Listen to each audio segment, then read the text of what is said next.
तो आज हम सब लोग इसलिए इकट्ठे हुए हैं, जैसे अभी हमने शायद 15 दिन पहले एसएससी की 2026 की आने वाली सारी भर्तियों पे बात करी थी।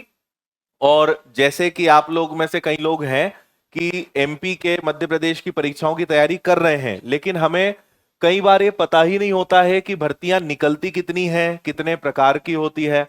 जैसे जब मैंने एसएससी के स्टूडेंट से बात करी थी, एसएससी के स्टूडेंट्स को पूरा गाइड किया, उसमें से अधिकतर वो लोग थे कि सीजीएल की तैयारी कर रहे हैं लेकिन सीजीएल का फुल फॉर्म ही नहीं पता, या सीजीएल की तैयारी कर रहे हैं लेकिन पता ही नहीं कि सीजीएल का एग्जाम निकालने से बनते क्या है।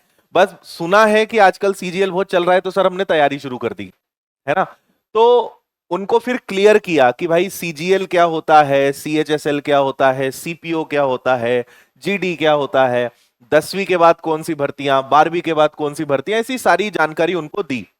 तो वही सोच के जब देखा हमने कि देश की हालत ऐसी है, तो फिर हमें ऐसा लगा कि फिर हमारे मध्य प्रदेश के एग्जाम वाले भी कम तो होंगे नहीं, है ना। तो वो भी एक या दो एग्जाम्स के बारे में जानते होंगे और बाकी के बारे में उन्हें पता नहीं होगा। तो इसलिए फिर हमने ये सोचा कि एक ऐसा छोटा सा सेशन रखते हैं जिसमें केवल मध्य प्रदेश में जो परीक्षाएं या ईएसवी के माध्यम से जो परीक्षाएं निकलती हैं साल में, उसकी जानकारी आपको पता हो। आप तैयारी करें या ना करें वो सेकंड बात है। आप भले किसी एक एग्जाम को टारगेट करने के लिए आए हो, आप एक ही परीक्षा पे फोकस करें, एक ही जॉब पे फोकस करें, पर आपको ये पता तो हो। कई बार क्या होता है कि हमें पता नहीं होता है, अगर पता चल जाए तो शायद हम और बेटर किसी जॉब को पा सकें। या आप हैं, कल को आपके कोई छोटे भाई बहन हैं, कोई भी, आपको उनको गाइड करना है तो जानकारी होगी तो आप उनको बता सकते हो कि भाई हमें तो बहुत लेट पता चला, पर तुम अभी 11वीं के बाद से 12वीं के बाद से लग जाओ और कम समय में तुम्हें जॉब मिल जाएगी। तो नॉलेज हमेशा फायदेमंद ही होगा। सबसे पहले तो हमें ही फायदा मिलेगा और हमें हमें पता होगा तो हम दूसरों का भी फायदा कर पाएंगे। तो भी तो गाइड करना है ना, उनको भी तो बताना है कि कौन सी तैयारी करें कौन सी ना करें। तो बहुत सारी चीजें हैं जहां पे स्माइल आ गई कई लोग के चेहरे पे। चलो तो शुरू करें। तो हम बात करेंगे आज ईएसवी क्या है और ईएसवी क्यों चुने, ईएसवी की मुख्य प्रमुख परीक्षाएं कौन सी होती है, उनकी वैकेंसी की डिटेल्स। तो पहले जल्दी से सारी परीक्षाओं पे हम बात करेंगे, फिर उसके बाद सेकेंड पार्ट पे हम आएंगे कि पढ़ाई करने का तरीका क्या होना चाहिए, एक सिलेक्शन लेने वाले स्टूडेंट में कौन सी आदतें होनी चाहिए, किस तरीके का उसका टाइम टेबल होना चाहिए, इन सब चीजों पे हम बात करेंगे। जनरली जब ऐसे हम क्लासेस करते हैं तो इसमें मुझे 4 से 5 घंटे लगते हैं, पर मुझे सिर्फ 2 घंटे ही दिए गए हैं मैनेजमेंट के द्वारा। तो मैं कोशिश करूंगा कि जो 4-5 घंटे की चीजें हैं वो 2 घंटे के अंदर अंदर कवर करूं, है ना। 3 बजे तक का समय है हमारे पास, लगभग 1.5 घंटे का समय है ना। तो ईएसबी का फुल फॉर्म क्या है? Employ selection board. देखो आपको पहले एक अलग बात बताता हूं, शायद आप में से कई लोगों को यह भी नहीं पता होगा, तो पहले वो समझते हैं। आपने यूपीएससी का नाम सुना है, फिर आपने एसएससी का भी नाम सुना है, फिर आपने रेलवे का भी सुना है, फिर आपने आईबीपीएस कम सुना होगा, ईएसबी तो आपने बहुत सुना ही है ना। तो पहले इनकी हम बात कर लेते हैं। ये जितने भी यहां पर मैंने नाम लिखे हैं ये सब रिक्रूटमेंट बोर्ड हैं। ये आपको आपकी पूरी भर्ती की प्रक्रिया कंप्लीट करते हैं, है ना। मतलब ये आप हो गए, आपको अच्छा हंसता मुस्कुराता ऐसे बना देता हूं मैं, ये आप हो गए और ये आपकी गवर्नमेंट जॉब हो गई, ठीक है। तो आपको गवर्नमेंट जॉब तक पहुंचाने के लिए ये सारे लोग काम करते हैं। तो आप देखते हैं कि नोटिफिकेशंस निकालना, है ना, एग्जाम कंडक्ट कराना, उसका रिजल्ट देना, आपको ज्वाइनिंग लेटर पहुंचाना, ये सारे काम कौन करता है? ये बोर्ड करते हैं, है ना। ये संस्थाएं करती हैं। इनका काम है बस कैंडिडेट को रिक्रूट करके डिपार्टमेंट को या विभाग को सौंप देना, है ना। तो यूपीएससी का आपको पता ही है। अच्छा, ऐसे ही हमारे मध्य प्रदेश में एक और है एमपीपीएससी, है ना। मतलब इंडिया लेवल पर आपको सबसे बड़े अधिकारी के पद हासिल करने हैं। फॉर एग्जाम्पल आपको आईएएस बनना है, आईपीएस बनना है ना। अब तो लेट हो गए हैं क्योंकि अब तो हम ईएसबी की तरफ आ चुके हैं, बट पता होना चाहिए। जैसा मैंने कहा कि कई चीजें आपको पता होनी चाहिए ताकि आप आने वाले अपने छोटे भाई बहन और दूसरों का भविष्य तो बना सके, उन्हें तो सही समय पे आप गाइड कर सकें, है ना। तो यूपीएससी मतलब आपको अगर आईएएस बनना है, आईपीएस बनना है, आईएफएस बनना है, जो भारत के सबसे बड़े जो प्रशासनिक पद हैं वो उनको रिक्रूट करने का काम कौन करता है? यूपीएससी। और ऐसे ही हर राज्य के जो प्रशासनिक पद होते हैं, तो हर राज्य का अपना पीएससी होता है। मध्य प्रदेश का है तो वो मध्य प्रदेश एमपी पीएससी है, महाराष्ट्र का है तो महाराष्ट्र का पीएससी अलग है। हर राज्य के जो प्रशासनिक पद हैं, जैसे हमारे राज्य में डिप्टी कलेक्टर आपको बनना है ना, फिर इसके अलावा डीएसपी आपको बनना है, नायब तहसीलदार बनना है। तो हमारे राज्य सरकार के जो बड़े पद हैं उन पे कौन भर्ती करता है? एमपीपीएससी। भारत के बड़े पद यूपीएससी, राज्य के एमपीपीएससी। फिर ऐसे ही एसएससी होता है, पता होगा आपको, है ना। तो एसएससी के अंतर्गत अब आप समझो कि जितने सबसे बड़े विभाग और पद थे वो यूपीएससी में चले गए। अब उसके नीचे जो पद आते हैं, मतलब ग्रेड ए लेवल के चले गए यहां, उसके नीचे बी और सी लेवल के जो पद आते हैं या उससे भी नीचे, वो सब की भर्ती कौन करता है? एसएससी। तो इनकम टैक्स डिपार्टमेंट, ठीक है, फिर इसके अलावा आपका जीएसटी डिपार्टमेंट, फिर सीबीआई हो गया, नारकोटिक्स कंट्रोल ब्यूरो हो गया, ईडी एनफोर्समेंट डायरेक्टरेट। आपने देखा होगा कि अभी ईडी के बहुत छापे पड़ रहे थे, मतलब पड़ते ही रहते हैं लगातार, कहीं ना कहीं किसी नेता के घर तो किसी अधिकारी के घर, या किसी ऐसे व्यक्ति ने जिसने पूरे भारत लेवल पर बड़ा फ्रॉड किया है, तो ईडी के छापे लगते हैं, उनमें जो अधिकारी काम करते हैं। फिर हमारा कस्टम्स डिपार्टमेंट होता है, कस्टम समझते हो आप, ठीक है, कि जो भी हमारे देश में आएगा या हमारे देश से बाहर जाएगा सामान किसी भी प्रकार का, तो उस पर टैक्स लगता है, उसको एक डिपार्टमेंट मैनेज करता है जिसको कस्टम्स कहते हैं। इसके अलावा भारत सरकार के जितने भी मंत्रालय हैं, भारत सरकार के जितने भी विभाग हैं, उन सब में जो लोग काम करते हैं वो कहां से जाते हैं? एसएससी के माध्यम से।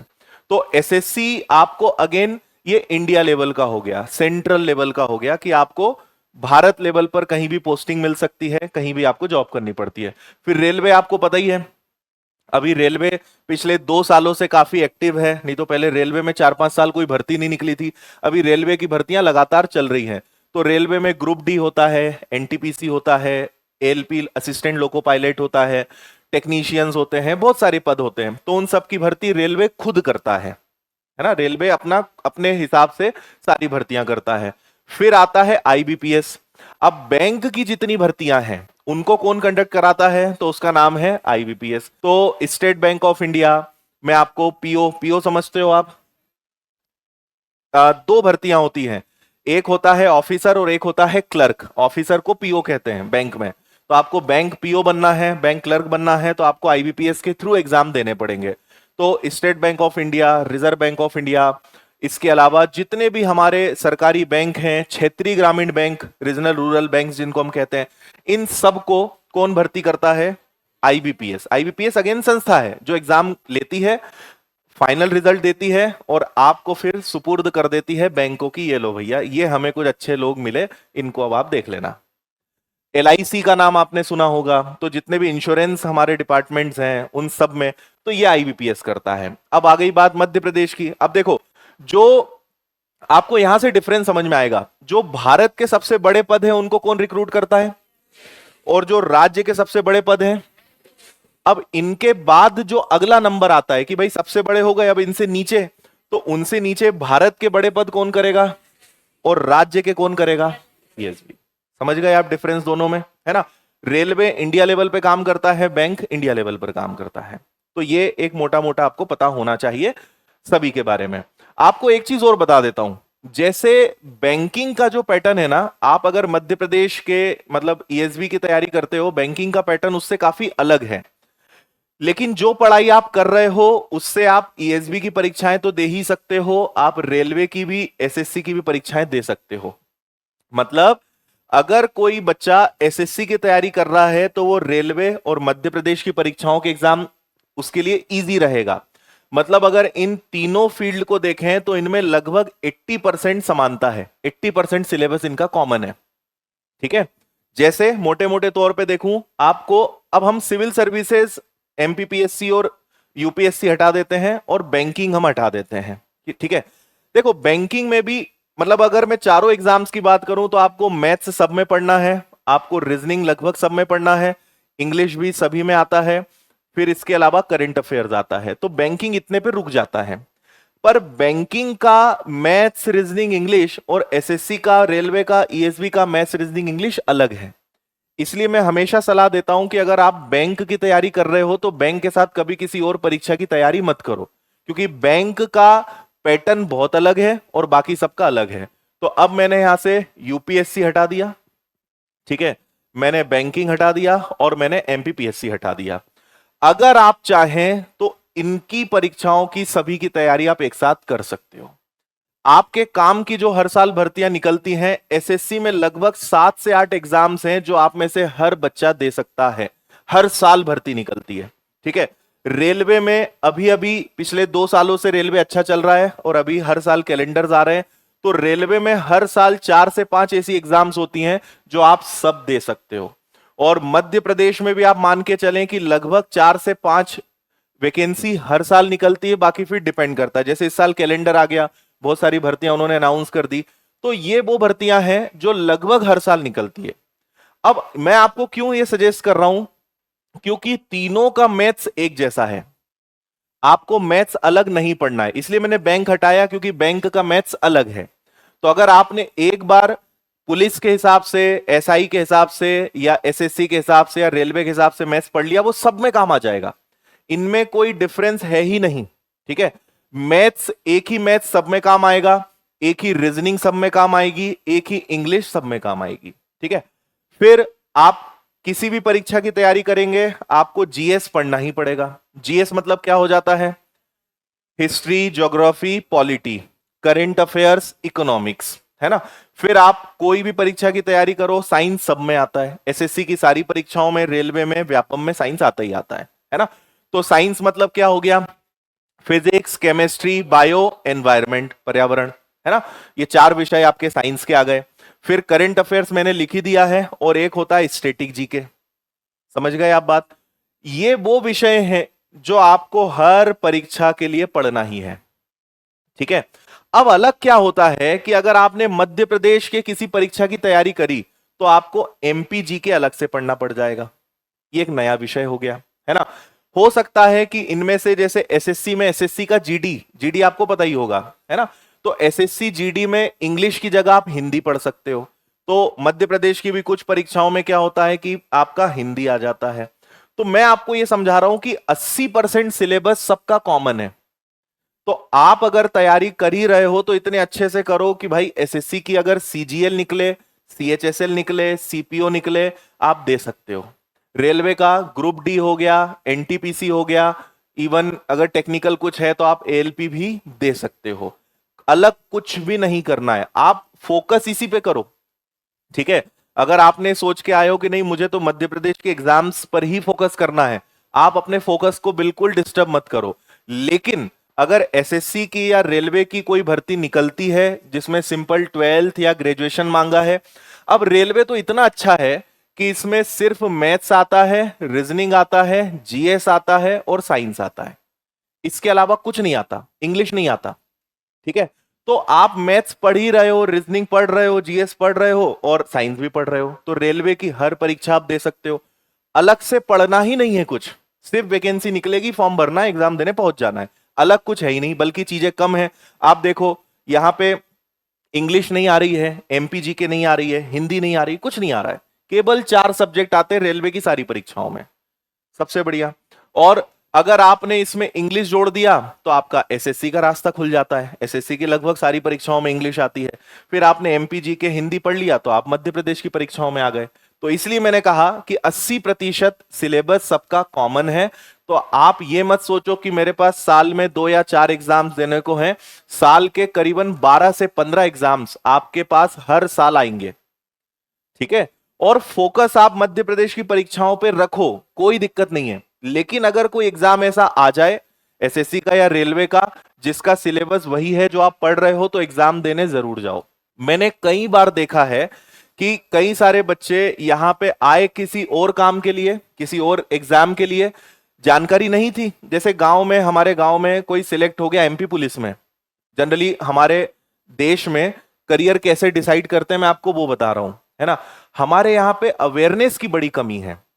यहां पे क्या कभी कोई क्लासेस या कोई ऐसे प्रोग्राम्स हमारे स्कूल में होते हैं क्या कि कौन सा करियर डिसाइड करें? होते हैं और अभी अभी होने लगे, और वो भी बहुत कम है। आज भी आप छोटी जगहों पे जाओ, पता ही नहीं है लोगों को कि क्या करना है, क्या क्या फील्ड्स हैं, क्या क्या ऑप्शंस हैं।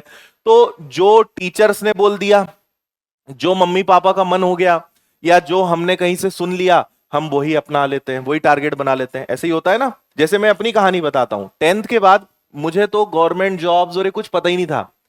10वीं के बाद मेरे पापा की बहुत इच्छा थी कि हम तुम्हें डॉक्टर बनाना चाहते हैं। तो मुझे लगा यार सुनने में तो बढ़िया लग रहा है, ऐसे ही तो टारगेट डिसाइड होते हैं। पापा ने कहा डॉक्टर बनाना है, मैंने कहा बिल्कुल बन जाएंगे, बस एक ही शर्त है कि आप आगे मुझे 10वीं के बाद जो भी पढ़ाई कराओ उसमें मैथ्स नहीं होना चाहिए। मुझे मैथ्स से बहुत नफरत थी, भयंकर वाली। मैथ्स नहीं पढ़ूंगा, बाकी आप जो बोलोगे वो करूंगा। फिर 11th 12th में मैंने बायोलॉजी लिया, बहुत अच्छा लगा मुझे साइंस पढ़ के। पर जब 11th 12th में बायोलॉजी लिया, साइंस पढ़ा, फिर जब मुझे लगा कि यार मुझे घर वाले डॉक्टर बनाना चाहते हैं, फिर पता लगाया कि डॉक्टर बनने के लिए क्या करना पड़ता है, तो दो बातें समझ में आई कि डॉक्टर बनने की प्रक्रिया बहुत लंबी है। आपको शायद 10-12 साल देने पड़ जाएंगे, तब जाके आप ठीक ठाक एक लेवल पे पहुंचोगे। दूसरी बात कि वो भी चलो दिए 10-12 साल, लेकिन उसमें इतना पैसा लगेगा कि वो हमारे पापा को भी पता नहीं है कि इतना पैसा लगेगा। तो उन्होंने भावनाओं में आके बोल तो दिया कि तुम्हें डॉक्टर बनाना है, लेकिन अभी उनके पास ना व्यवस्था है, ना उनको पता है कि इतना पैसा लगेगा। तो जब समझ में आया तो फिर ये समझा कि भाई डॉक्टर तो नहीं बनना है। फिर 12th के बाद मुझे पता चला कि गवर्नमेंट, मुझे 12th तक गवर्नमेंट जॉब्स के बारे में नहीं पता था।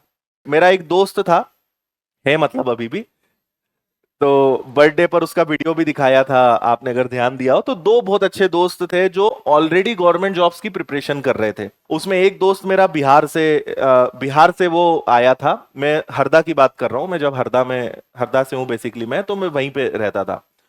तो एक दोस्त था जो बिहार से आया था। अब आपको पता है कि यूपी बिहारी लोग तो बोला ही जाता है एक बिहारी सब पे भारी, है ना।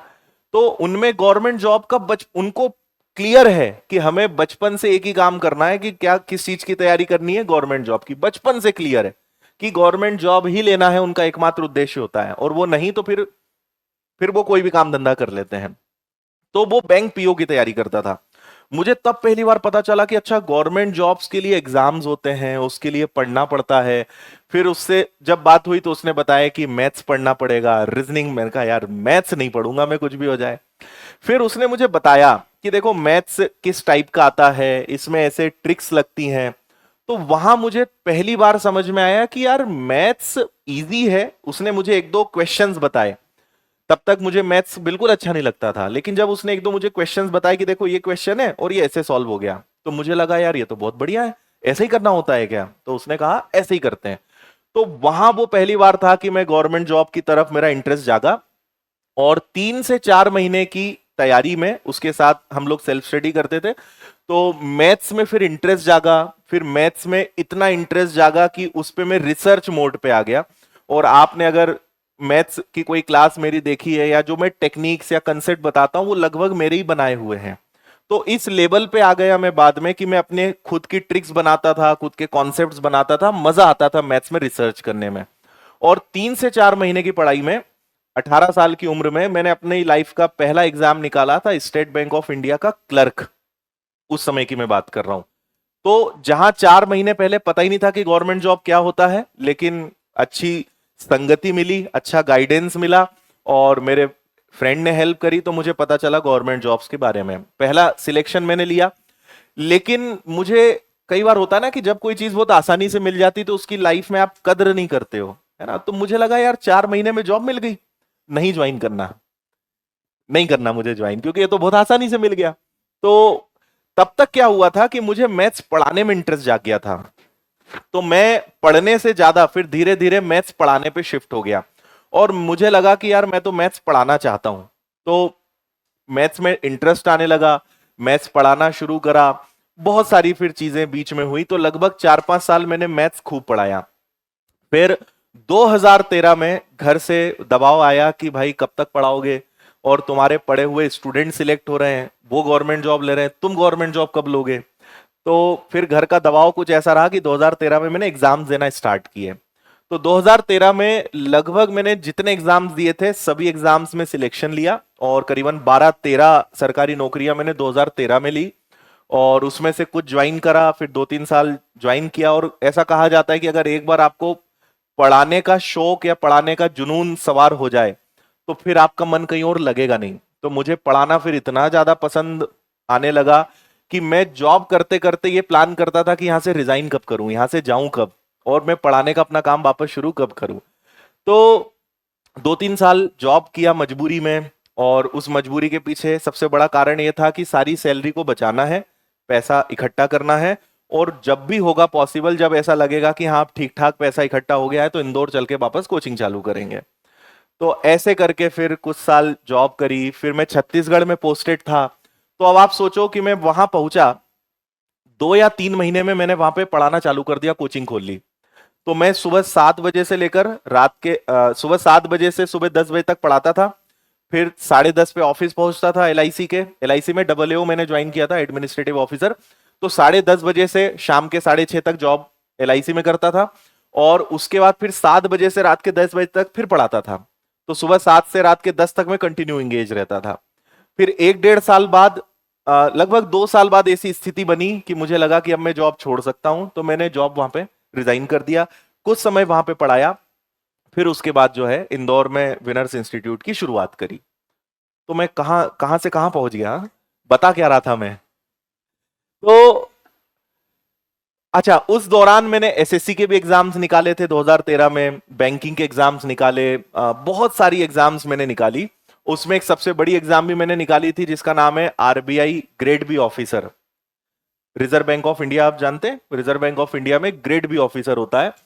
उसकी सैलरी आज अगर आप सुनोगे, उसकी स्टार्टिंग सैलरी है लगभग 2.5 से 3 लाख पर मंथ आज के समय में। और अभी 1 से 1.5 लाख की सुविधाएं अलग हैं। मतलब करीबन महीने का आप मान के चलिए कि 4 लाख के आसपास आरबीआई ग्रेड बी को मिलता है। और मैंने एलआईसी डबल एओ ज्वाइन किया था, तो उसका आरबीआई ग्रेड बी ऑफिसर का मेरा प्रीलिम्स निकला था, मेरा मेंस भी निकला था, और मेरा इंटरव्यू का भी कॉल था। लेकिन मैंने एलआईसी ज्वाइन कर लिया और मुझे वहां पे इंटरव्यू की परमिशन नहीं मिली। नहीं तो शायद अगर मैं इंटरव्यू देने चला जाता तो शायद आज विनर्थ नहीं होता। तो थैंक्स टू एलआईसी कि उन्होंने मुझे इंटरव्यू नहीं देने दिया। तो उस कारण मैं आरबीआई ग्रेड बी में जा नहीं पाया, और आरबीआई ग्रेड बी में नहीं जा पाया। और गवर्नमेंट जॉब में मन तो वैसे भी था नहीं करने का, और फिर पढ़ाने का जुनून था ही। तो ऐसे करके जो है, ऊपर वाला भी चाहता था कि ये सरकारी नौकरी ना करे, इसलिए शायद इंटरव्यू पे रोक लगवा दी होगी, है ना। तो ये एक शॉर्ट में मैंने अपनी यात्रा बताई। तो वापस आते हैं, मुझे अब ये याद नहीं आ रहा है कि मैं यहां पहुंच कहां से गया, है ना। तो वापस इस पर आए, तो आपको बस एक बात समझनी है। मैं आपको जो बताना चाहता था वो ये कि बहुत सारे स्टूडेंट मैंने ऐसे देखे हैं कि वो आए थे पुलिस की तैयारी करने, या आए थे क्योंकि जब हम गांव से, छोटी जगह से निकल के आते हैं, हाँ हम ये बात कर रहे थे कि हम टारगेट कैसे तय करते हैं, वहां से बात चालू हुई थी कि अपने गांव में कोई सिलेक्ट हो गया, गांव का कोई बड़ा समझदार व्यक्ति, थोड़ा पढ़ा लिखा है, उससे हमने पूछ लिया भैया क्या करें, समझ नहीं आ रहा है। तो उसने कहा यार आजकल पुलिस की बहुत भर्ती निकल रही, तुम पुलिस की तैयारी करने लग जाओ। या अपने गांव का एक पुलिस में चला गया है, तुम भी पुलिस में लग जाओ। या आजकल एसएससी बहुत सुनने में आ रहा है। तो हम, हमारे देश में दिक्कत क्या है कि यहां पे कभी भी इंटरेस्ट कि हम क्या करना चाहते हैं वो कोई नहीं देखता, ना हम देखते हैं।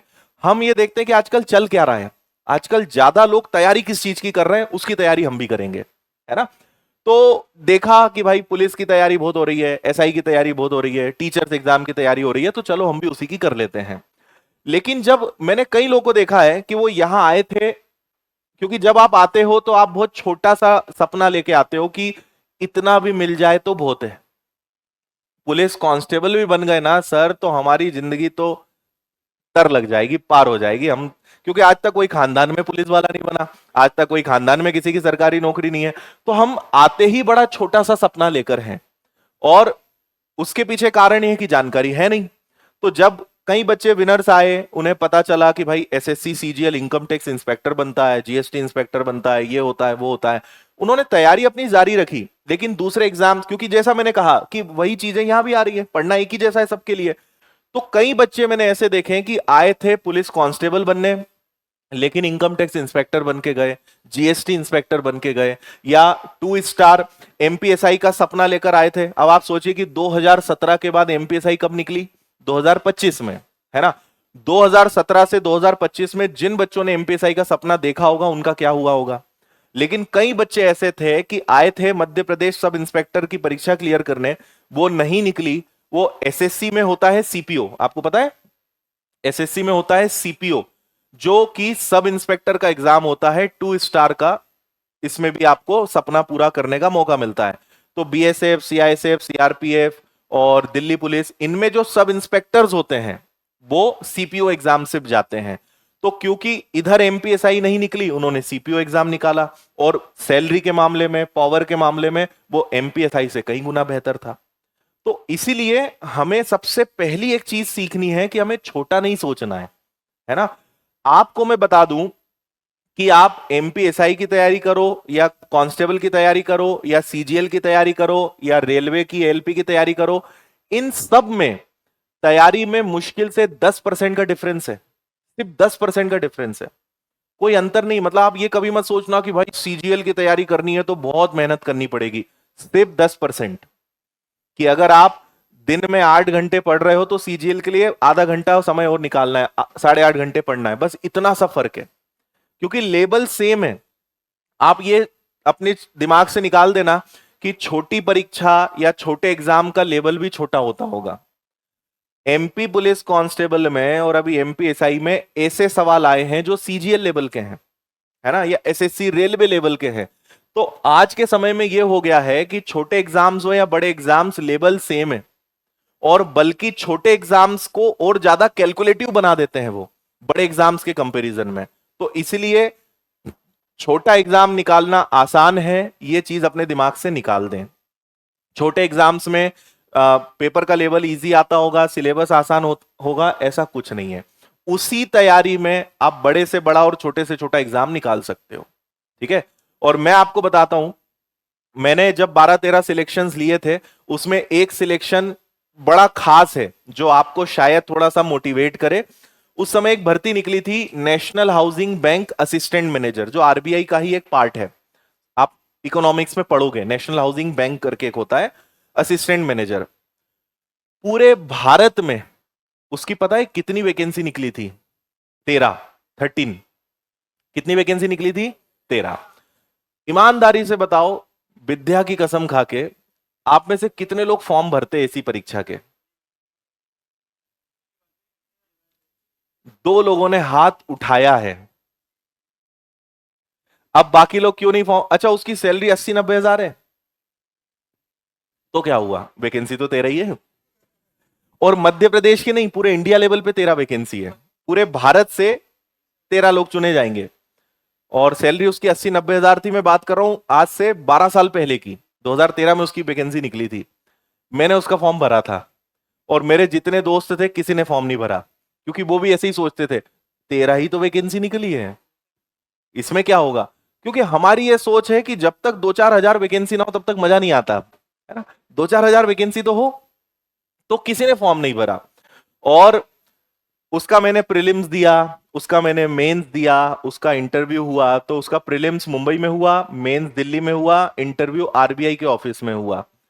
तो तीनों चीजें मैंने क्लियर करी, और पूरे भारत से जो 13 लोग उस एग्जाम में चुने गए थे, उसमें से एक मैं भी था 2013 में। तो वहां से मुझे समझ में आया कि भाई सारा खेल हिम्मत का है, क्योंकि हिम्मत सबसे बड़ी चीज थी। फॉर्म भरना है नहीं भरना है, हिम्मत बस वहां तक चाहिए थी। और मैंने एक चीज और बहुत कम समय में, कम उम्र में सीख ली थी कि अगर आपको गवर्नमेंट जॉब्स में सक्सेसफुल होना है तो आपको हमेशा मेहनत एग्जाम के पहले करनी है। 2 प्रकार के लोग होते हैं, एक वो होते हैं जो पेपर बिगाड़ते हैं, फिर बोलते हैं अब अच्छे से पढ़ाई चालू करना पड़ेगी। और आप में से कई लोग ये गलती कर सकते हैं, है ना, क्योंकि हम एग्जाम के पहले सीरियस नहीं लेते चीजों को। हम एग्जाम के पहले अपनी जिंदगी में मस्त रहते हैं, हमें लगता है कि अरे स्कूल कॉलेज के एग्जाम भी तो दिए हैं, ये क्या लगता है। लेकिन जब आप जाओगे कॉम्पिटिटिव एग्जाम्स को देने, तब आपको समझ में आएगा कि भाई कॉम्पिटिटिव एग्जाम्स और स्कूल कॉलेज के एग्जाम्स में बहुत डिफरेंस है ना। मैं वो डिफरेंस हमेशा आपको बताता भी हूं कि स्कूल में आपके कितने, मान लो कितने, एक सब्जेक्ट के कितने क्वेश्चंस आते थे? करीबन 20, है ना। और कितने घंटे मिलते थे? 3 घंटे, और एक सब्जेक्ट होता था, कितने? एक सब्जेक्ट, लगभग 20 सवाल और 3 घंटे। अब आप आ जाओ इधर, मान लो छोटा सा कांस्टेबल का एग्जाम्पल ले लेते हैं। कांस्टेबल के एग्जाम में मैथ्स आएगा, रीजनिंग आएगा, history, geography, polity, physics, chemistry, bio, environment, current affairs, static, GK, ठीक है, और इकोनॉमिक्स एक और हम ले लेते हैं, और एमपी जीके बच गया। इतने विषय आएंगे। कितने हो गए? 1 2 3 4 5 6 7 8 9 10 11 12 13।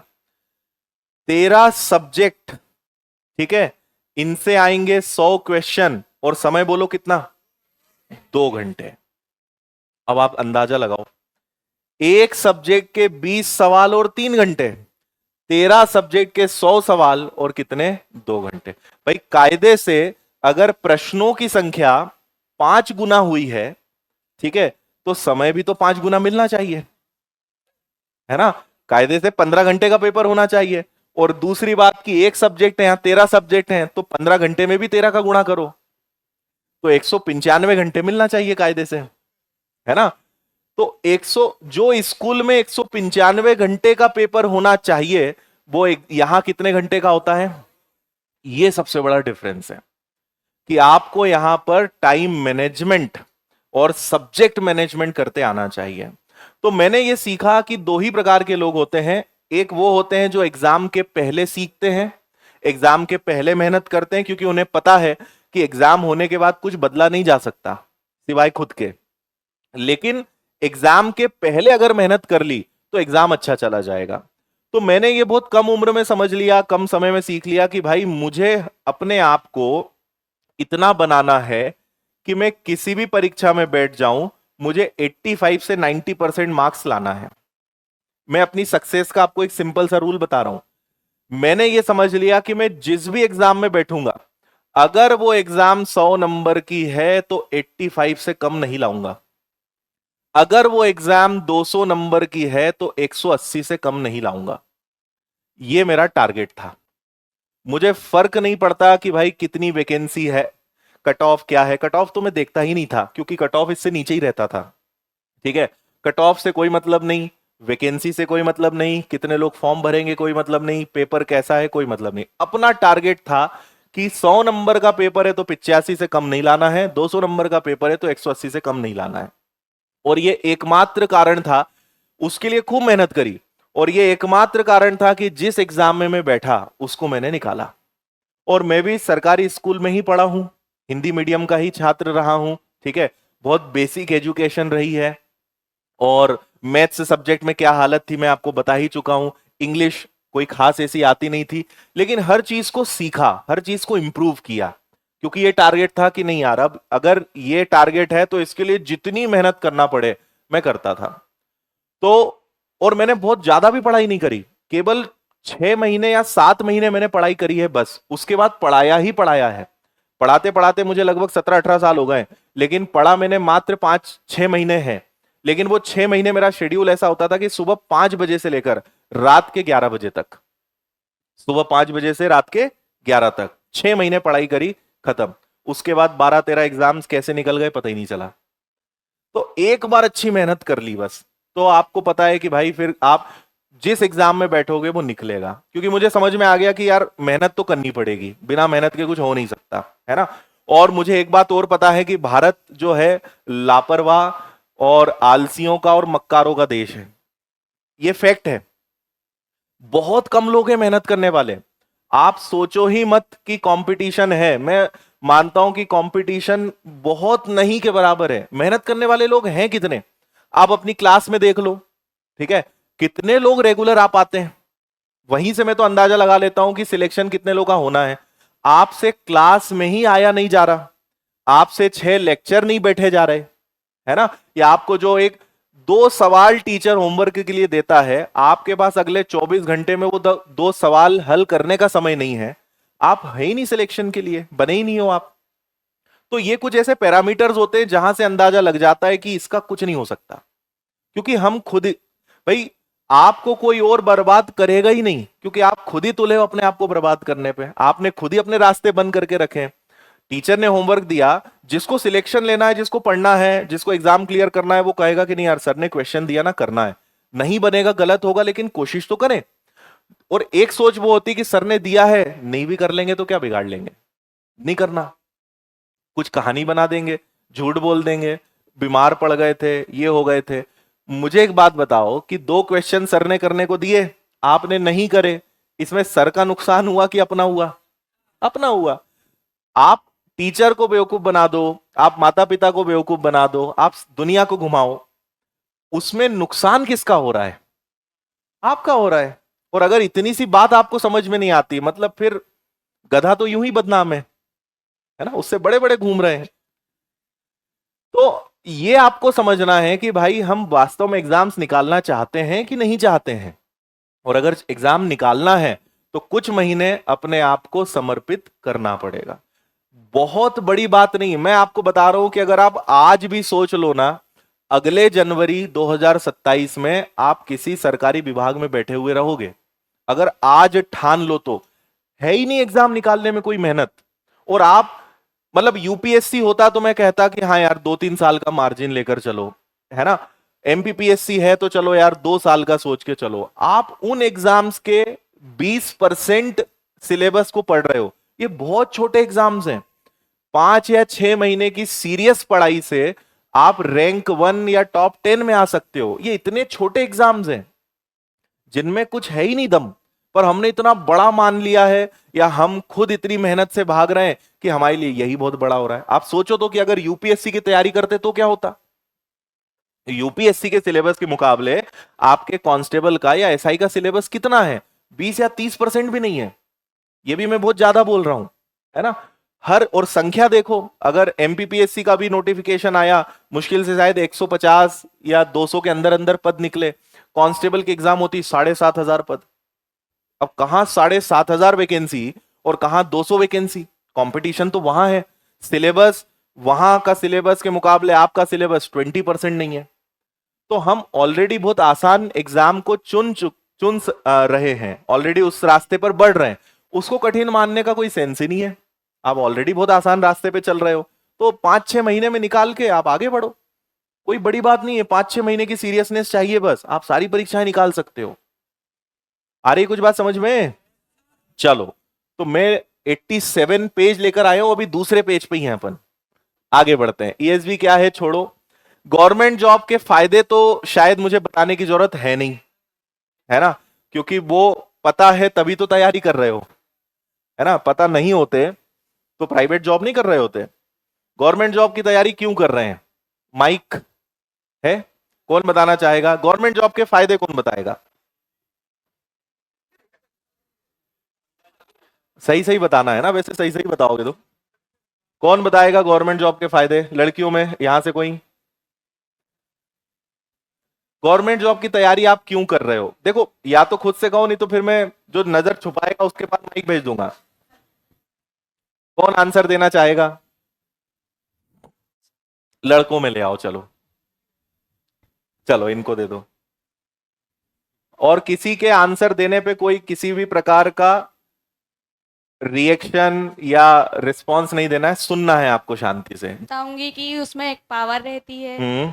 और अपनी जॉब सिक्योर रहती है, अच्छी खासी सैलरी आती है।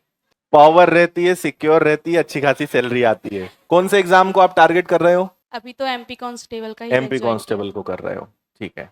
और कोई लड़कों में, लड़कियों में? मेरा नाम शिवन द्विवेदी है। गवर्नमेंट जॉब में है ना, अपने को जैसा कोई सा दिवस हुआ ना तो बढ़िया छुट्टी मिलती है। पहली बात तो बढ़िया। और दूसरी बात ये है कि बढ़िया आराम से 10 बजे उठो, 5 बजे आ जाओ। और घर में इज्जत नहीं रहती है, बढ़ जाती इज्जत। अच्छा। पहली बात तो ये भी सही है। हाँ, और फालतू की सैलरी मिलती है, आराम से घर में जाओ तो जाओ, नहीं जाओ तो नहीं जाओ, बढ़िया चली जाएगी तुम सैलरी। कौन सी जॉब ढूंढ रहे हो? मतलब सुविधाएं होती है पर इतनी भी नहीं होती है। क्या टारगेट है तुम्हारा? MP constable. एमपी तो कांस्टेबल। उसमें भी जब कांस्टेबल बनोगे ना तब मिलेंगे अपन एक बार। हम बात करें, मध्य प्रदेश है, उत्तर प्रदेश, बिहार, राजस्थान, हरियाणा, इवन वेस्ट बंगाल, असम, ये सब भी ले सकते हैं। ये कुछ ऐसे राज्य हैं जहां पे गवर्नमेंट जॉब का बहुत क्रेज है, ठीक है। और जितना क्रेज इन राज्यों में है, अनुमान लगा सकते हो वो आपको साउथ में मिलेगा। साउथ में गवर्नमेंट जॉब्स की कोई वैल्यू ही नहीं है। जैसे यहां पे हमारा सपना होता है कि भाई सबसे पहला प्रयास किसके लिए करें, गवर्नमेंट जॉब के लिए। वहां वो सबसे लास्ट है कि कुछ नहीं कर पाए तो देखेंगे गवर्नमेंट जॉब। वहां उल्टा है, ठीक है। उसके पीछे कारण ये है, हमारे यहां पर यह मानना होता है कि एक बार अगर गवर्नमेंट जॉब लग गए तो फिर कोई आपको निकाल नहीं सकता, जो कि सही भी है, ठीक है। आप मतलब ये गवर्नमेंट का सिस्टम है कि आप काम कम कर रहे हैं, ज्यादा कर रहे हैं, अच्छा कर रहे हैं, नहीं कर रहे हैं, उस आधार पे आपकी जॉब के समय पे या आपकी लाइफ में कोई वहां पे दिक्कत नहीं आएगी। काम आप अच्छा करें, बुरा करें, कम करें, ज्यादा करें, आपको कोई निकाल नहीं सकता। यह गवर्नमेंट जॉब की सबसे खास बात है। मतलब जब मैंने LIC ज्वाइन किया था ना, तब हमें वहां पे ट्रेनिंग में सिखाया गया था सबको, मतलब आप भी जब जाओगे आपको भी बताएंगे वो चीज, कि कभी भी कुछ फ्रॉड या पैसे से रिलेटेड कुछ भी गड़बड़ मत करना। आपको कोई गवर्नमेंट जॉब से नहीं निकाल पाएगा, कोई ताकत ही नहीं है जो निकाल दे, है ना। आप काम कम करोगे, आप छुट्टी ज्यादा लोगे, जो भी करोगे, आपका शायद प्रमोशन थोड़ा सा लेट, उसमें भी प्रमोशन लेट हो सकता है, प्रमोशन रुकेगा वो भी नहीं। तो ये कुछ ऐसी चीजें हैं जहां पे गवर्नमेंट जॉब थोड़ा सा हमारे इन राज्यों में चॉइस होती है, एक बात। दूसरी बात, फिर हर महीने आपको सैलरी मिलनी ही मिलनी है, चाहे कुछ हो जाए। प्राइवेट जॉब में ऐसा है कि भाई कंपनी घाटे में है ना। या कोविड, आप देखो कोविड कितना बढ़िया एग्जांपल है। सब कुछ बंद था लेकिन सरकारी कर्मचारियों की सैलरी हर महीने आई है। लॉकडाउन था जब भी गवर्नमेंट एम्प्लॉय को सैलरी वहां पर मिली। प्राइवेट जॉब के लोगों को निकाल दिया या सैलरी आधी कर दी या वर्क फ्रॉम होम कर दिया। गवर्नमेंट जॉब वाले घर बैठे हैं, कोई काम नहीं, लेकिन सैलरी आपको मिलेगी, है ना। फिर आप अगर जितने अच्छे पद पर हैं उसमें फिर उस लेवल की सुविधाएं, उस लेवल का पावर है कि अगर आप प्रशासनिक सेवाओं में जाते हो तो वहां ऑब्वियसली कि पैसा तो है ही, लेकिन पैसे के साथ साथ आपको पावर मिलता है।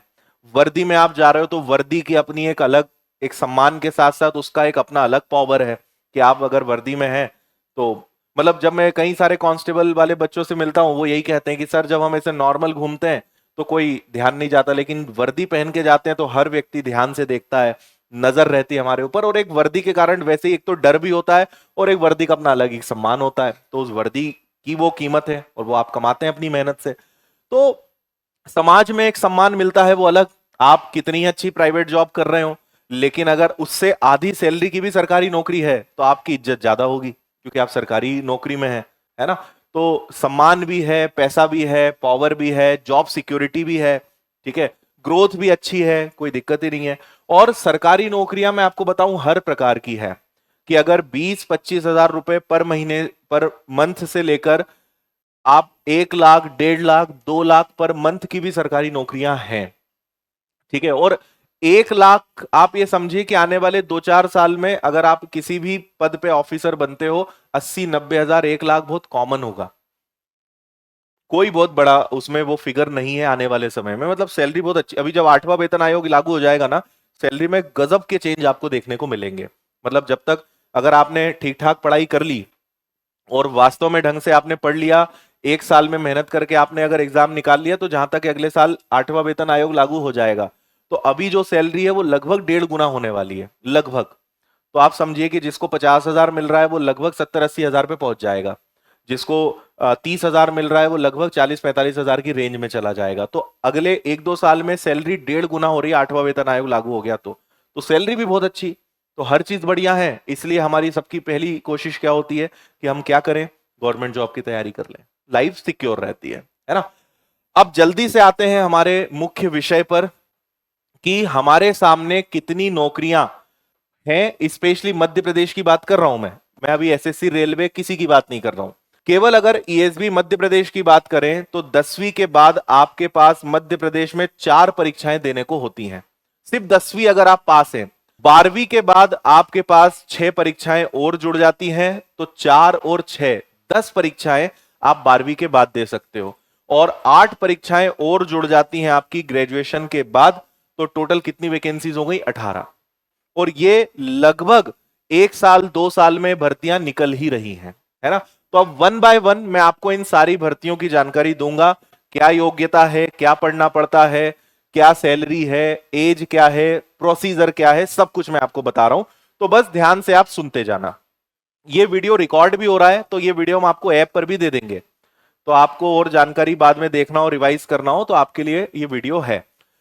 अब एक बहुत अच्छी बात आप लोगों के लिए, मध्य प्रदेश की तैयारी करने वाले बच्चों के लिए खुशखबरी यह है, आपको पता है कि नहीं पता है, लेकिन अभी सरकार ने 2-3 साल पहले एक नियम बनाया था कि आपको पहले साल 70% सैलरी मिलेगी, दूसरे साल 80, तीसरे साल 90 और चौथे साल 100। तो जो कि कहीं से कहीं तक कोई तर्क बैठता ही नहीं है कि भाई, और इसी में आप यहां पढ़ो, इसमें हाई कोर्ट बीच में आया और उसने कहा कि भैया जब तुम काम 100% करा रहे हो, है ना, काम कराते हो 100%, तो वेतन भी 100% दो।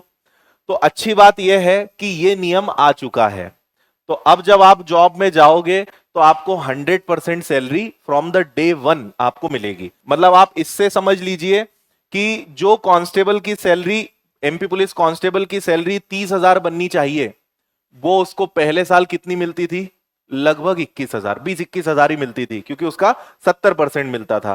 फिर अगले साल 80, अगले, मतलब आपकी जो एक्चुअल सैलरी वो आपको 4 साल बाद मिलेगी। तो सरकार इसमें पैसा बचाना या जो भी उनकी मंशा रही होगी, लेकिन वो अब हट गया है। तो अब जब तक आप जॉब में जाओगे तो एक नई चीज आपके साथ ये रहेगी कि आपको पहले दिन से ही 100% सैलरी मिलेगी। ठीक है, ये है 2026 का कैलेंडर, आप सभी ने शायद देखा होगा, है ना।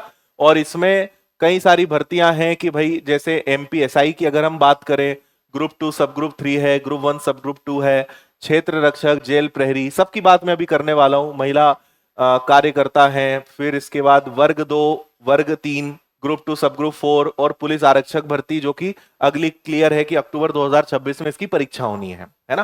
तो इन्होंने कई सारे एग्जाम बता दिए। अब 10वीं के बाद आपके सामने जो मौके हैं, इन पे फटाफट बात करते हैं।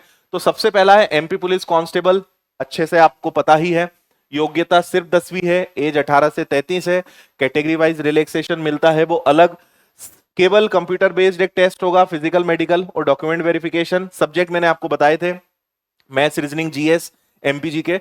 टोटल 100 क्वेश्चंस, 120 मिनट का समय होता है। और अभी मध्य प्रदेश की परीक्षाओं में नेगेटिव मार्किंग नहीं है, ठीक है। जैसे पीएससी में नेगेटिव मार्किंग नहीं होती थी, उसमें आ चुकी है, लेकिन अभी भी मध्य प्रदेश की ईएसबी की परीक्षाओं में नेगेटिव मार्किंग नहीं है। और सैलरी लगभग 25 से 30 हजार के आसपास शुरुआत होती है। और अच्छी बात यह है, जिनका भी पुलिस कांस्टेबल का टारगेट है, मैं आपको बता दूं कि 2025, 2026 और 2027 लगातार तीनों साल सरकार ने कहा है कि हम 7,500 भर्ती आने वाले 3 साल तक कांस्टेबल की लगातार निकालने वाले हैं। तो 2025 तो गया, ये भर्ती, इसका तो रिजल्ट आ गया और अभी फिजिकल चालू होने वाला है। अक्टूबर में नई भर्ती का एग्जाम होने वाला है, मतलब आप मान के चलो कि जुलाई अगस्त के आसपास नोटिफिकेशन आ जाएगा, अक्टूबर में परीक्षा हो जाएगी। तो 2026 की जो 7,500 भर्तियां आने वाली हैं, ये आपके सामने एक मौका है। और ऐसा पहली बार हुआ है कि सरकार ने लगातार 3 साल की भर्ती का अनाउंसमेंट कर दिया। और इस सब के पीछे कारण है 2028 में, बताओ क्या होने वाला है, सिंहस्थ। सिंहस्थ चुनाव तो है ही शायद, है ना, लेकिन सिंहस्थ उसके पीछे बड़ा कारण है कि उसके पहले उनको सबकी फौज खड़ी करनी है। तो 2028 में मार्च में शायद सिंहस्थ लगने वाला है, होने वाला है, उसके पहले ये रहेगा। तो ये आपके सामने एक बहुत अच्छा मौका है भाई। 22,500 पद भरने का पूरा प्लान है, 7,500 हो चुके हैं, 15,000 और बचे हैं। अगला है वन रक्षक, क्षेत्र रक्षक, आपको पता ही है, नाम से क्लियर है, वन विभाग का होता है, सब कुछ सेम है, ठीक है। वही एज, सैलरी, एग्जाम की प्रोसीजर, बस सब्जेक्ट में जनरल नॉलेज आ गया, हिंदी आ गया, इंग्लिश आ गया, मैथ्स आ गया और साइंस आ गया। 100 क्वेश्चन, 2 घंटे का समय, ठीक है। फिर जेल प्रहरी होता है, जो जेल की रक्षा करता है। यहां चीजें लगभग सेम है और यहां सब्जेक्ट भी सेम है, वही general knowledge, Hindi, English, maths और साइंस। 100 क्वेश्चन, 120 मिनट का समय होता है। और एक नई भर्ती जो काफी कम निकलती है, और ये भी सिंहस्थ को ध्यान में रखते हुए ये लोग रिक्रूट कर रहे हैं, जिसका नाम है होमगार्ड, ठीक है, जो लगभग कांस्टेबल जैसा ही होता है, ठीक है, लेकिन थोड़े से रोल्स अलग होते हैं। और स्पेशली जो आप कह सकते हो कि जो ऐसे बड़े प्रोग्राम्स या इवेंट जैसे सिंहस्थ है, इस प्रकार के जो बड़े जहां पे भीड़ बहुत ज्यादा होती है, तो भीड़ को मैनेज करना और उन सब के लिए होमगार्ड की भर्ती होती है। तो लगभग वही चीजें हैं। 18 साल उम्र है, 10वीं पास, 25-30 हजार सैलरी। इसका भी एग्जाम पैटर्न क्लियर नहीं है, लेकिन रहना वही है, मैथ्स, रीजनिंग, जीएस, साइंस वही आएगा। ठीक है। अब 12वीं के बाद आपके पास क्या क्या मौके हैं? तो ग्रुप 4 असिस्टेंट, ग्रेड 3 स्टेनो होता है। स्टेनो आप समझते हैं? स्टेनो किसी ने किया स्टेनो आप में से? एक, दो। स्टेनो मतलब आप समझिए कि एक शॉर्टकट राइटिंग। कि आपने देखा होगा कि जो कोर्ट होते हैं, जज होते हैं, उनके सामने कुछ लोग बैठे होते हैं जो लगातार लिखते रहते हैं। तो वो जो बोल रहे होते हैं जज, उसको लिखते हैं, लेकिन हिंदी में नहीं। स्टेनो अपने आप में एक लैंग्वेज है, तो वो उसको उस तरीके से लिखते हैं और बाद में फिर उसको हिंदी में कन्वर्ट करते हैं। तो एक फास्ट राइटिंग का वो आर्ट है। तो इसकी भर्ती निकलती है। 12वीं पास होना चाहिए, सीपीसीटी, और आपका स्टेनो का प्रैक्टिस और वो चीजें हैं। सब्जेक्ट आपके वही है, हिंदी, अंग्रेजी, गणित, कंप्यूटर। 100 क्वेश्चन, 2 घंटे का समय आपको इसमें भी मिलता है। महिला सुपरवाइजर आपने सुना ही होगा, है ना? पिछले साल बहुत धूम मचाई थी इस परीक्षा ने। तो काफी लंबे समय बाद ये भर्ती निकली थी महिला सुपरवाइजर की, और मुझे लगता है कि लगभग हर दूसरे घर से कोई होगा जिसने फॉर्म भरा होगा, है ना? मतलब आपके घर में या पड़ोसी ने तो कंफर्म है कि फॉर्म भरा ही होगा, इतना महिला सुपरवाइजर का क्रेज था। तो 18 से 40 इसमें उम्र होती है। ग्रेजुएशन आपका होना चाहिए पर्यवेक्षक के लिए, है ना? और जो एक आंगनवाड़ी कार्यकर्ता, उनके लिए 12th होना चाहिए। और इसके सब्जेक्ट थोड़े अलग होते हैं: पोषण, स्वास्थ्य, सामान्य ज्ञान, रीजनिंग, प्रबंधन और शिशु की प्रारंभिक देखभाल। 200 क्वेश्चन, 3 घंटे का समय आपको यहां पर मिलता है। फिर टीचर्स के हमारे राज्य में 3 ग्रेड हैं। पहला है वर्ग 1, दूसरा है वर्ग 2 और तीसरा है वर्ग 3, है ना? प्रारंभिक, माध्यमिक और उच्चतर जो शिक्षा होती है उसकी। तो अगर सबसे पहले वर्ग 3 की बात करें, अब इसमें भी पहले एक ही एग्जाम होता था, अब इनमें 2 एग्जाम्स होने लगे हैं। पहले एक पात्रता परीक्षा होगी, फिर एक चयन परीक्षा होगी, है ना? तो ये दोनों परीक्षाएं भी आने वाली है। वर्ग 2 और वर्ग 3 इस साल निकलेगी, कैलेंडर में है। तो 21 से 40 उम्र होनी चाहिए, बाकी थोड़ा बहुत कैटेगरी वाइज रिलैक्सेशन मिल जाता है। 12वीं और आपका जो प्रारंभिक शिक्षा है उसमें 2 वर्ष का डिप्लोमा होना चाहिए। 35-40 हजार के आसपास सैलरी इसमें होती है। और इसका पैटर्न ये रहता है कि सीडीपी यानी चाइल्ड डेवलपमेंट पेडागोजी, ठीक है, बाल विकास और शिक्षा शास्त्र। 2 भाषाएं चुननी होती है, तो हिंदी, इंग्लिश, गणित, संस्कृत, उर्दू, कोई भी 2 भाषा आप चुनते हो। गणित और पर्यावरण। 150 सवाल, 2.5 घंटे का समय आपको मिलता है। एक और बहुत अच्छी भर्ती है जो सेम एमपी पुलिस की फोटोकॉपी है। एमपी पुलिस का कांस्टेबल और एक्साइज कांस्टेबल, ठीक है, एकदम फोटोकॉपी है हर चीज, है ना? इसमें भी वर्दी मिलती है, सैलरी भी सेम है, एग्जाम भी सेम, हर चीज सेम। बस एक फर्क है कि पुलिस कांस्टेबल आप 10वीं के बाद भर सकते हो और एक्साइज आप इसके बाद भर सकते हो 12th। एक्साइज डिपार्टमेंट पता है आपको? आबकारी विभाग क्या होता है?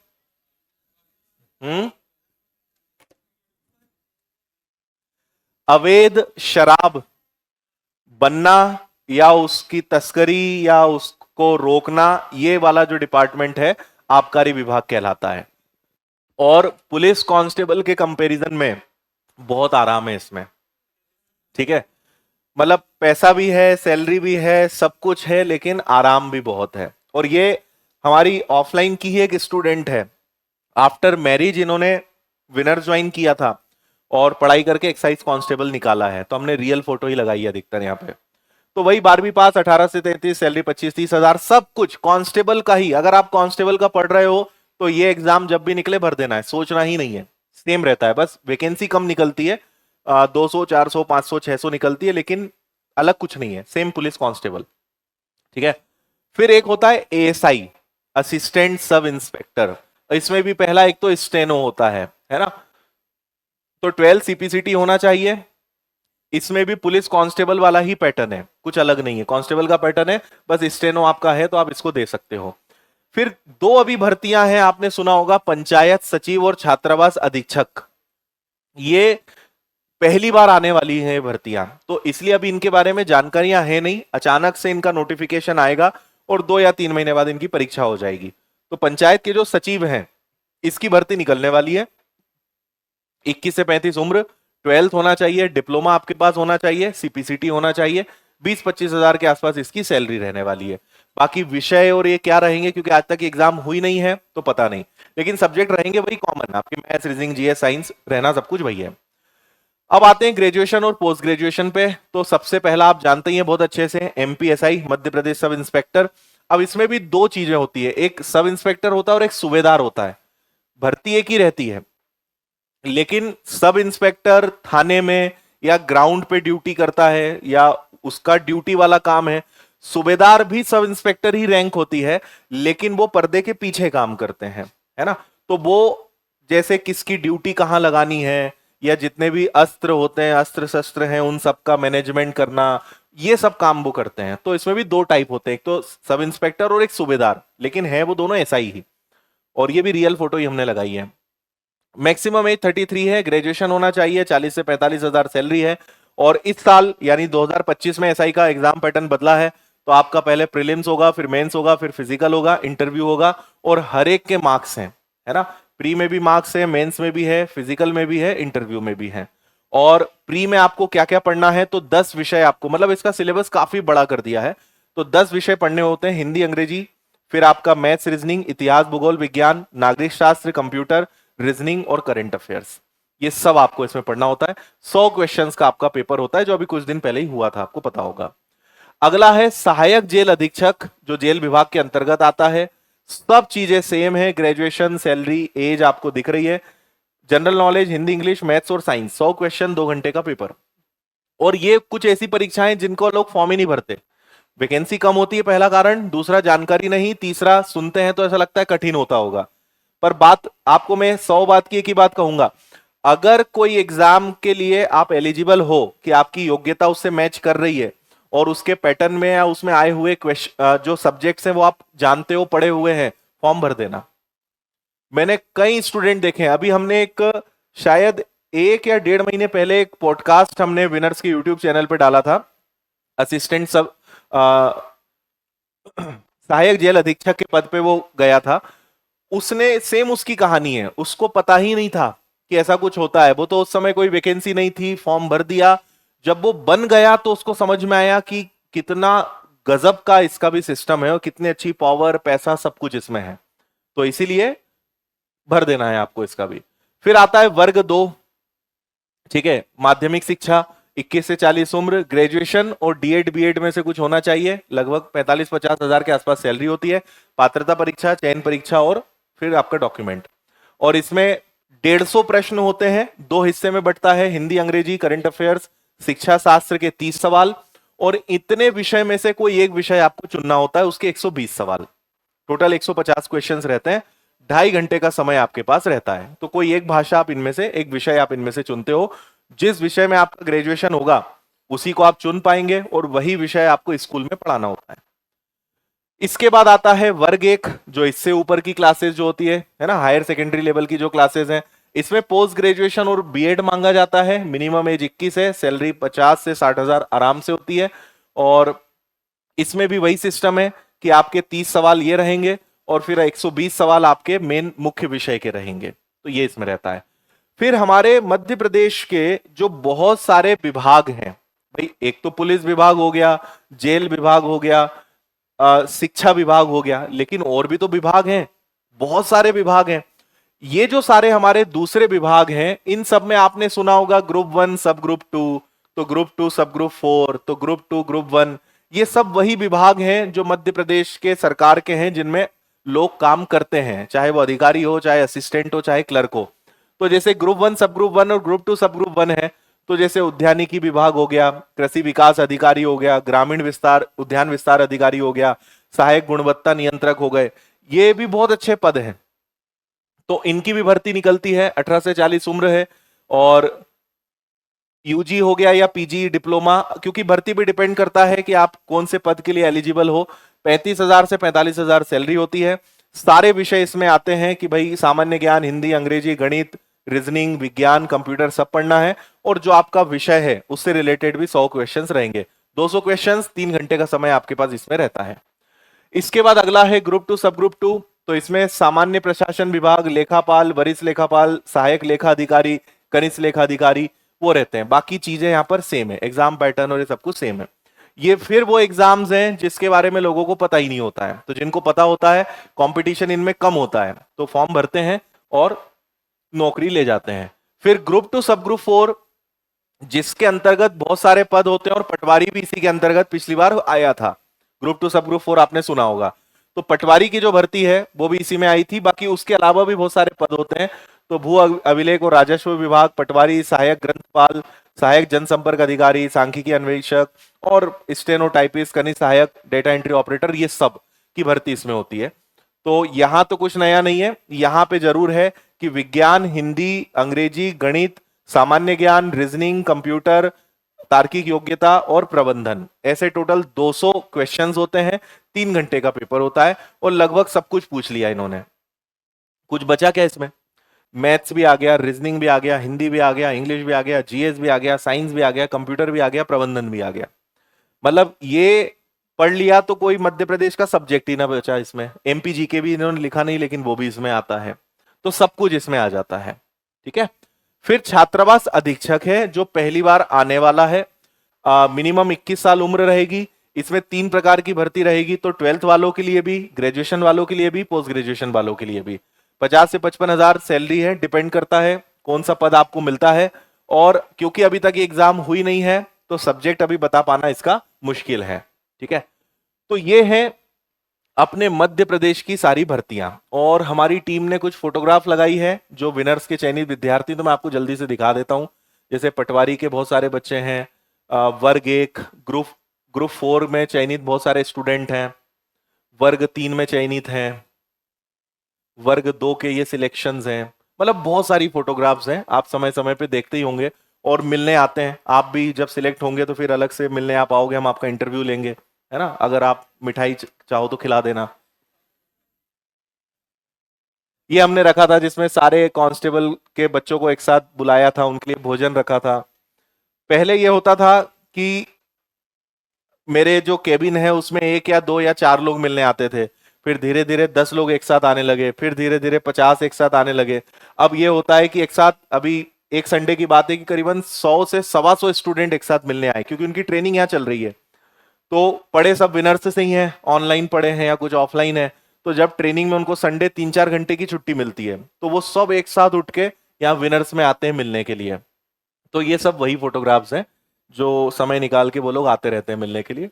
और एमपी पुलिस में तो बहुत सारे बच्चे हैं। फिर कांस्टेबल में कुछ अच्छी रैंक्स भी हैं, तो ऐसी फोटो आपकी भी लगेगी किसी दिन। तो एग्जाम्स के बारे में क्लियर हुआ आपको? सारे एग्जाम्स के बारे में समझ में आया?